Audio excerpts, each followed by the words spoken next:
तालुक्याचे तहसीलदार निलेश पाटील यांची 42 व 155 आदेश करण्यासाठी विलंब होत असल्याने त्यांच्या विरोधात निवासी उपजिल्हाधिकारी मनीषा कुंभार मॅडम यांच्याकडे तक्रार दाखल. तक्रारीप्रमाणे चौकशी करण्याचे आश्वासन. तक्रारदार मिलिंद मुळे, वैजुनाथ बिराजदार, अशोक ढोणे.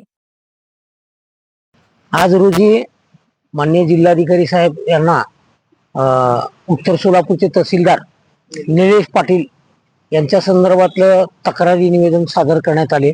यामध्ये माझे मित्र माहिती अधिकार, विसल ब्लोअर आणि RTIचे कार्यकर्ते अशोक ढोणे आणि एका साप्ताहिकाचे फुलेवाद साप्ताहिकाचे संपादक आहेत.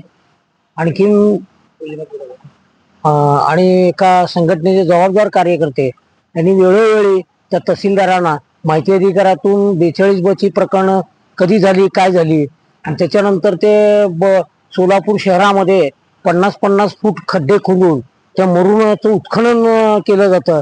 त्या मुरुम उत्खनन केलेल्या कारवाईचं माहिती त्यांनी माहिती अधिकारातून विचारली, परंतु त्यांनी माहिती अधिकारातून कुठलेही उत्तर दिलेले नाही.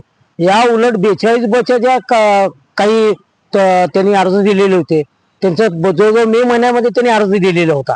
मे महिन्याचा अर्ज दिलेल्या लोकांचं 42 चलन देखील भरलेलं आहे. चलन देखील भरून त्यांनी आदेश पारित करत नाहीत. विशेष म्हणजे त्यांनी आदेश 17/12 एक आदेश पारित केलाय. त्या आदेशामध्ये त्यांनी त्या अर्जदाराचा अर्ज कधीचा आहे, त्यांनी अर्ज कधी दिले याचा कुठेही उल्लेख नाही. जिल्हाधिकारी साहेब व्यस्त असल्यामुळं आणि वेळ लागतंय या उद्देशानं आम्ही निवासी उपजिल्हाधिकारी श्री मनीषा कुंभार मॅडमला आम्ही भेटलो आणि भेटल्यानंतर त्यांना सविस्तर त्यांच्याशी चर्चा केली की बाबा असा प्रकार चाललेला आहे, याकडे आपण लक्ष घालावं आणि स्वतः आपण ह्या कार्यालयाची तपासणी करण्यात यावी तात्काळ. आणि तपासणी केल्यानंतर हे सगळे प्रकार उघड केले येतील, काय चाललेलं आहे काय नाही. शासकीय कार्यालयामध्ये ज्या हा प्रकार चालला आहे अत्यंत गंभीर स्वरूपाची बाब आहे. सर्वसामान्य जनतेला जर न्याय मिळत नसेल तर न्याय कुणाकडे मागायचा? ज्यांना कायदा ज्ञात आहे ते जाऊन भेटतात, त्यांना भेट घेत नाहीत, त्यांना काय माहिती द्यायची आहे अशी उत्तरं दिली जातात.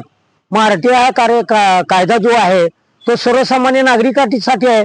सर्वसामान्य माणसांनी तो माहिती अधिकारातून जे चाललेला ज्या कार्यालयामध्ये पारदर्शकता आहे किंवा नाही हा तपासणा अधिकार प्रत्येक नागरिकाला आहे. तो कार्यकर्ता म्हणून नाही, सर्वसामान्य नागरिक सुद्धा विचारू शकतो की बाबा यामध्ये असा अर्ज आम्ही दिलेला आहे, त्याची माहिती आम्हाला द्या. तर ती माहिती दिली जात नाही, का दळवली जाते? जर तुम्ही स्वच्छ असाल तर सगळी माहिती आम्हाला द्यायला अडचण काय? तुम्हाला द्या ना तुम्ही आम्हाला, आम्ही काय ते सांगतो इथं काय झालेलं आहे काय नाही.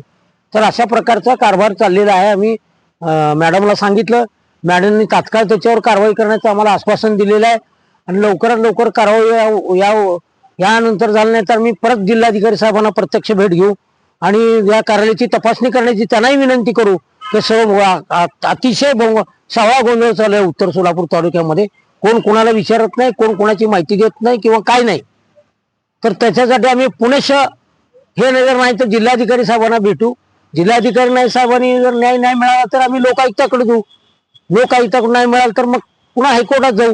हे कुठेतरी सर्वसामान्यांना न्याय मिळावा हाच उद्देश आमच्या डोळ्यासमोर ठेवून आम्ही सर्व नागरिकांच्या व्यथा आहेत, सर्वसामान्य कार्यकर्त्यांची व्यथा आहे ती आम्ही मांडलेली आहे. त्यावर आम्हाला निश्चित न्याय मिळेल अशी आम्ही अपेक्षा करतो.